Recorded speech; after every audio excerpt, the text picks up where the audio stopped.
Praise the Lord. और जय मसीह की। एक बार फिर से आप लोगों के सामने आने के लिए मैं धन्यवाद करती हूँ पिता का, जो मुझे मौका दिया और मैं एक वीडियो बना सकूँ। और ये वीडियो जो इस वचन पर स्टार्टिंग है, आइए हम इस वचन को देखते हैं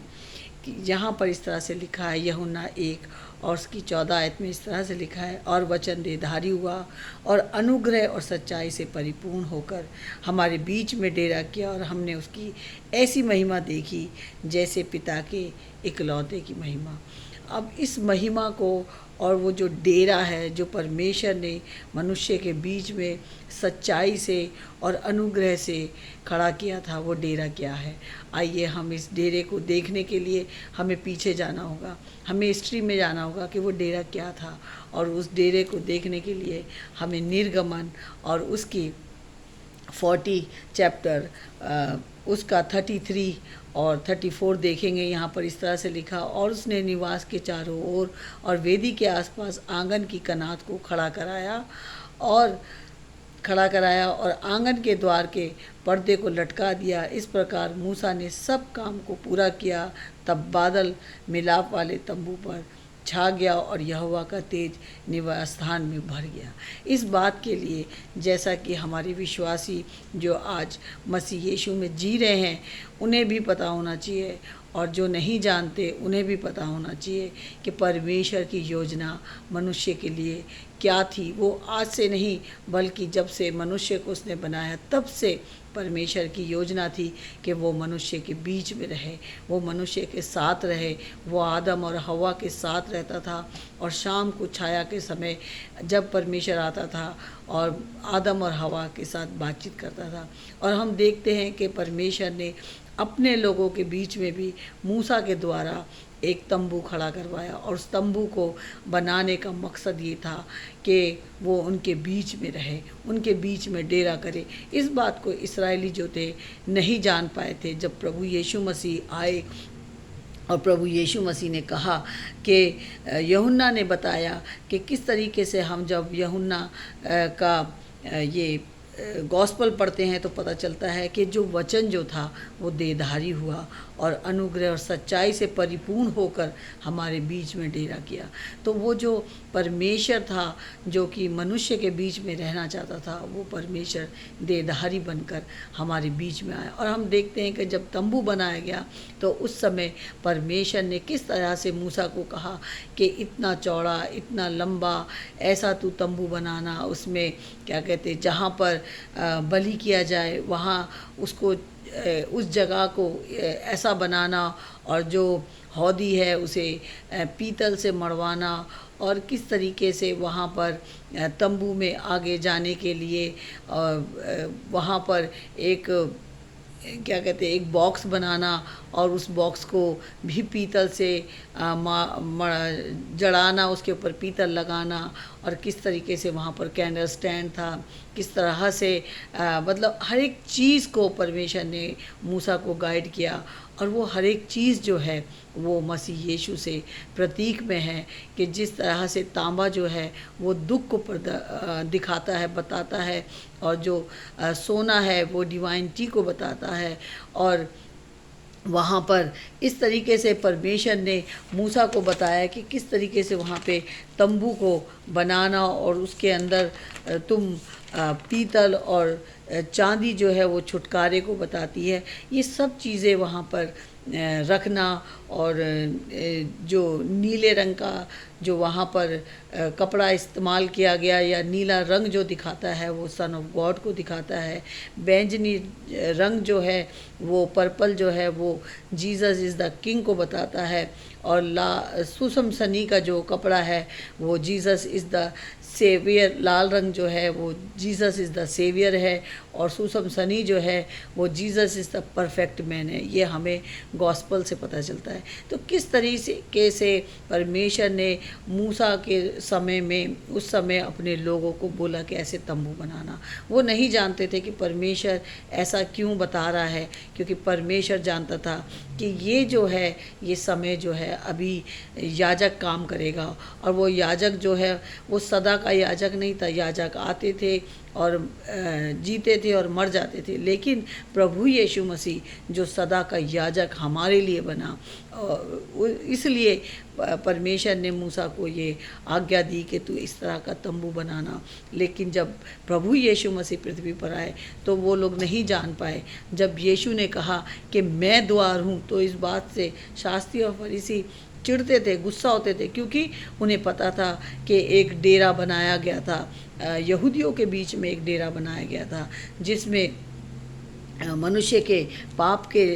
लिए याजक जो था लहू लेके जाता था। इस बात को वो लोग जानते थे, लेकिन जब यीशु मसीह उनके बीच में आया और जब यीशु मसीह ने कहा कि मैं द्वार हूँ, मेरी भेड़ें मेरा शब्द सुनेंगी और जो शब्द सुनेंगी वो मेरी क्या कहते हैं चरवाहा में रहेंगी और चारागाह में रहेंगी, तो इस बात से वो नहीं समझ पाए थे। वो चिढ़ते थे कि क्यों यीशु जो है अपने आप को द्वार कह रहा है। लेकिन हकीकत यही है, सच्चाई यही है कि यीशु मसीह के द्वारा ही हम पिता के पास जा सकते हैं, हमारे पास कोई और रास्ता नहीं है। यहाँ हम देखेंगे कि किस तरीके से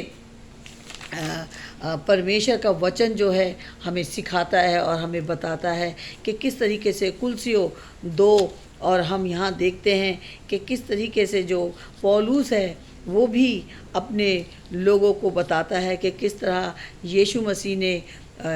उसने तुम्हें भी जो अपने अपराधों और अपने शरीर की खतरा रहित दशा में मुर्दा थे उसके साथ जिलाया और हमारे सब अपराधों को क्षमा किया। प्रभु यीशु मसीह ने किस तरीके से हमारे लिए अपने आप को दे दिया। प्रभु यीशु मसीह हमारे लिए जो कि हमेशा के लिए अपने आप को उसने दे दिया और हमें परमेश्वर ने ये जीवन दिया जिसके द्वारा हम प्रभु यीशु मसीह के पास आ सके। और जिस तरह से हम देखते हैं गलतियों 3 और 13 के द्वारा भी हमें पता चलता है कि हमारा जो महायाजक जो कि हमेशा के लिए हमारे गुनाहों के लिए श्रापित बन गया, और यहाँ पे लिखा है मसीह ने जो हमारे लिए, गलतियों 3 उसकी 13 में लिखा, मसीह ने जो हमारे लिए श्रापित बना, हमें मोल लेकर व्यवस्था की श्राप से छुड़ाया, क्योंकि लिखा है जो कोई काठ पर चढ़ाया जाता है वह श्रापित है। प्रभु यीशु मसीह हमारे लिए श्रापित बन गए। और वो जो बछड़ा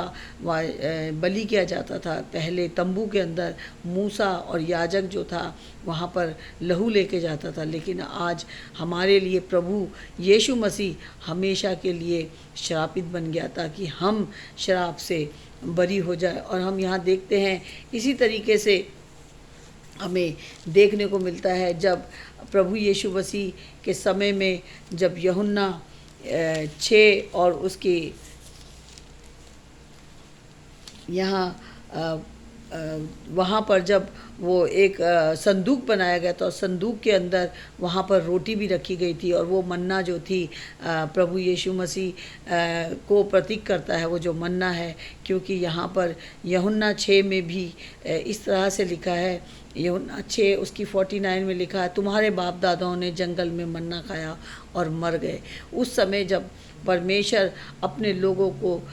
इस्राएलियों को मिस्र से लेके आ रहा था तो जंगल में परमेश्वर ने उन्हें मन्ना खिलाया। लेकिन यहाँ पर प्रभु यीशु मसीह ने क्या कहा, तुम्हारे बाप दादाओं ने जंगल में मन्ना खाया और मर गए। ये वह रोटी है जो स्वर्ग से उतरती है ताकि मनुष्य उसमें से खाए और ना मरे। प्रभु यीशु मसीह हमेशा का वो रोटी बन गया जिसे हम खाकर, जिसे हर समय जब भी हम प्रभु भोज के समय प्रभु यीशु मसीह को याद करते हैं और प्रभु यीशु मसीह को याद करके जब हम प्रभु भोज लेते हैं तो हम उस रोटी में शामिल हो जाते हैं जो सर्वदा की रोटी है, जो स्वर्ग से हमारे लिए उतरी ताकि हम उस रोटी में से खाएं और ना मरे, क्योंकि प्रभु यीशु मसीह हमें जीवन देने के लिए आया। और हमारे विश्वासी भाई बहनों को और हमारे उन भाई बहनों को पता होना चाहिए कि जो डेरा इस पृथ्वी पर आया था वो हमेशा का डेरा था। एक वो डेरा था जो एक समय का था, लेकिन वो समय का प्रतीक था। वो परमेश्वर ने मनुष्य को बताया कि तुम्हारे बीच में मैं एक ऐसा डेरा खड़ा करूँगा जो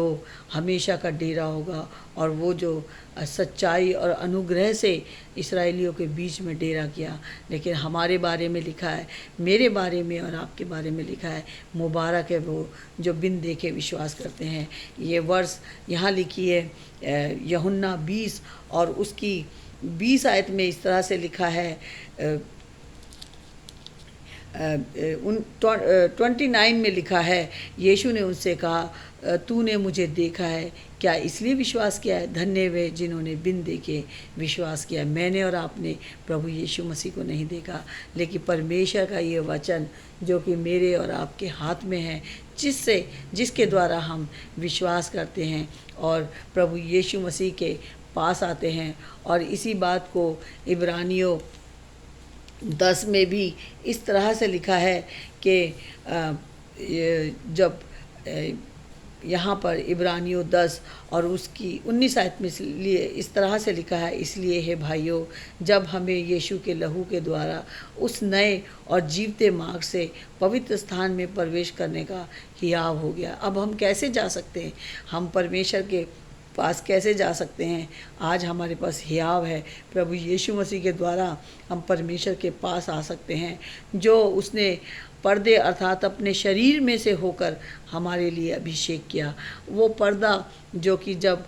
याजक उसमें जाता था तो वो पर्दे में से होकर जाता था, और वो पर्दा जो कि शरीर में होकर हमारे लिए प्रभु यीशु मसीह का अभिषेक किया, इसलिए कि हमारा ऐसा महान याजक है जो परमेश्वर के घर का अधिकारी है। आज हमें किसी और के द्वारा परमेश्वर के पास जाने की ज़रूरत नहीं है, हमें किसी और के सामने अपने गुनाहों की माफ़ी मांगने की ज़रूरत नहीं है। जैसा कि कुछ जगहों पर होता है कि मनुष्य जो है वो क्या कहते हैं, चर्च में जाता है और वहाँ जाकर कोने में जाकर अपने गुनाहों का इकरार करता है, लेकिन आज हमें ऐसा करने की भी ज़रूरत नहीं है, बल्कि हमें ऐसा करने की ज़रूरत है कि हम परमेश्वर के सामने अपने गुनाहों का इकरार करें, हम अपने मन से विश्वास करें और मुंह से अंगीकार करें, क्योंकि परमेश्वर चाहता है कि हम अपने मन से अपने गुनाहों को मान लें और उसके सामने अंगीकार करें कि प्रभु मुझसे जो भी गलती हुई है मुझे माफ़ करना, ताकि हम उसकी बादशाहत में दाखिल हो सकें। क्योंकि परमेश्वर चाहता है कि हम उसकी बादशाहत में दाखिल हों। और हम देखते हैं कि किस तरीके से इस्राएली जो थे वो क्या कहते छाया में चलते थे, छाया में वो जो तंबू था उसके पीछे पीछे चलते थे, और वो जो डेरा जब भी खड़ा किया जाता था तो वहाँ पर इस्राएली रहते थे, क्योंकि परमेश्वर को मालूम था इन्हीं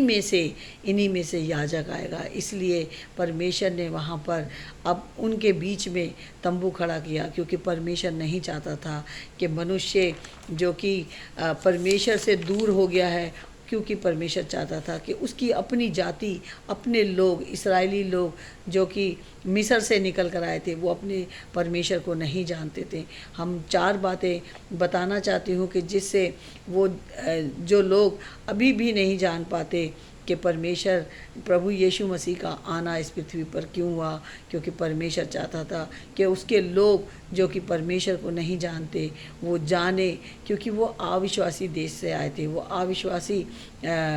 शहर देश में से आए थे और वहाँ मूर्ति पूजा होती थी। इसलिए परमेश्वर चाहता था कि वो उनके बीच में रहे, उनके बीच में डेरा खड़ा करे, और वो चाहता था कि इन्हीं लेवियों में से एक महायाजक आएगा जो सर्वदा का महायाजक होगा। जिस तरह से इब्रानियों 10 और उसकी 20 की 21 आयत में इस तरह से लिखा, और इसलिए कि हमारा ऐसा महान याजक है जो परमेश्वर के घर का अधिकारी है। वो परमेश्वर के घर से आया था, वो ऐसा महायाजक जो कि सर्वदा का महायाजक है मेरे और आपके लिए। तो जो अभी इस बात को नहीं जानता कि ये यूहन्ना 1 और 14 का क्या अर्थ है कि डेरा खड़ा किया, वचन जो कि देहधारी हुआ और आत्मा और सच्चाई से मनुष्य के बीच में डेरा किया, ये परमेश्वर चाहता था कि मनुष्य जाने कि किस तरीके से मैं पहले उन लोगों के बीच में रहता था, और जिसका हमें अर्थ भी पता चलता है कि जब फरिश्ता मरियम के पास आया यीशु मसीह के पैदा होने से, तो उसने कहा कि उस पुत्र का नाम इमैनुएल रखना, जिसका अर्थ है परमेश्वर तुम्हारे साथ। तो मैं और आप लोग कितने मुबारक लोग हैं जिन्होंने आज भी प्रभु यीशु मसीह को अपना उद्धारकर्ता ग्रहण किया। परमेश्वर ने मेरे और आपके लिए योजना बनाई है। जिन्होंने अभी तक अपना दिल यीशु को नहीं दिया, वो अपना दिल यीशु को दें और उस बादशाहत में दाखिल हो जहाँ ना रोना ना दांतों का पीसना होगा। आप सभी को जय मसीह।